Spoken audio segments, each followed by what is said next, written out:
A very important question for new YouTubers that are just starting out or haven't even started yet. Should I just film with my phone, or do I want to invest in a reasonably priced camera? In this video, I'm going to share my experiences with using the Sony Rx100 III as a camera for YouTube in 2021.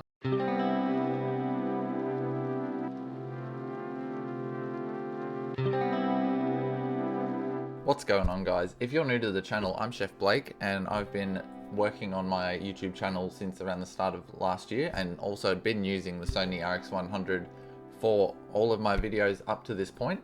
Not only am I going to share my experience with using this camera as a amateur video maker and slowly progressing into more advanced stuff as I've learned about it. Having been through this, I know that as a beginner it can be a very daunting task choosing a new camera to start your journey with, because if you're spending your hard-earned cash, you want something that is going to be able to last you for such amount of time that you can grow into as you learn more about filming and all that sort of stuff.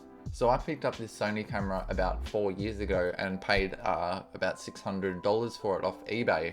Originally planning to use it for photography, for documenting my cooking journey. While at the time I didn't get overly deep into learning the ins and outs of photography, just because it didn't really interest me that much. After editing my first couple of videos, I was very happy with the image quality of the Sony. However, there were a few moments where I wanted to either fix a shot or adjust something in post, which is a lot harder to do when you're shooting in automatic settings. So that was when I started delving into the world of the manual settings, such as exposure, focus, and white balance. When you have a consistent picture across your video, it makes it a lot easier in post if you need to boost up the brightness or, play around with things. Because when your camera's in automatic settings, what it's doing is it's changing constantly. So it definitely helps if you can learn to shoot in the manual settings to get the most out of the camera.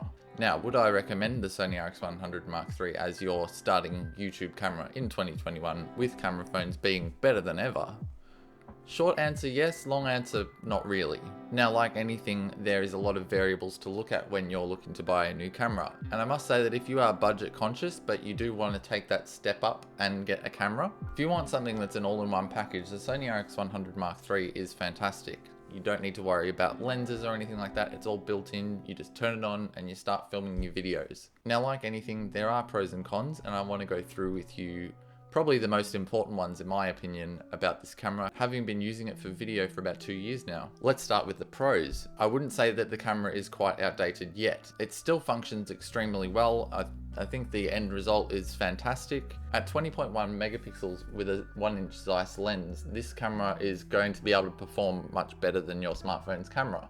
They are very affordable secondhand, from about $400 to $450 if you go on Facebook Marketplace or eBay or somewhere like that.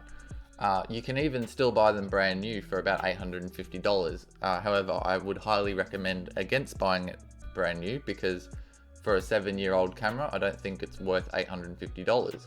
However, it is definitely worth that $400 to $450 you can pick them up for. It has a very versatile use case, from complete beginner to sort of semi-professional. I would say like amateur to semi-professional. It's a fantastic camera to learn the ropes on and grow into, with many options for accessories, or you can build it up with a cage to add lighting or a monitor or something like that. Sporting a clean HDMI output, it can also be used as a webcam with the use of a capture device, which is pretty awesome. It is an all-in-one device with a built-in ND filter as well, so there's no need for extra lenses or anything like that. It's all in the camera and ready to go. Now, I want to talk about some of the cons and limitations of this camera that I've found. If you're looking to shoot anything in slow motion, you're very limited by your choices. You can drop it down to 720p and get up to 120 frames a second. However, if you're looking for something to shoot the super silky B-roll shots or anything like that, I wouldn't recommend this, and you're probably better off with something else. There isn't a mic input in the camera, which is a bit frustrating for someone shooting YouTube videos, because you really want that nice, high quality, crispy audio.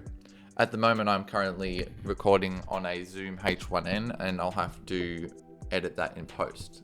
The inbuilt microphone on it is very good, but also you can plug in a lavalier microphone or a shotgun microphone, depending on your preference, of course. The menu navigation of the Sony can be overwhelming or even confusing when you start off with. However, over time, you will get better at navigating the menus and knowing where things are and where to find them. With this camera being brought out in 2014 and being 7 years old now, it is missing features and quality of life improvements that have been added to newer Sony cameras. Probably one of the most important things to bear in mind. With all that being said, I think it's important to get to the core question here, and that being, is the Sony Rx100 Mark III still relevant 7 years later in 2021?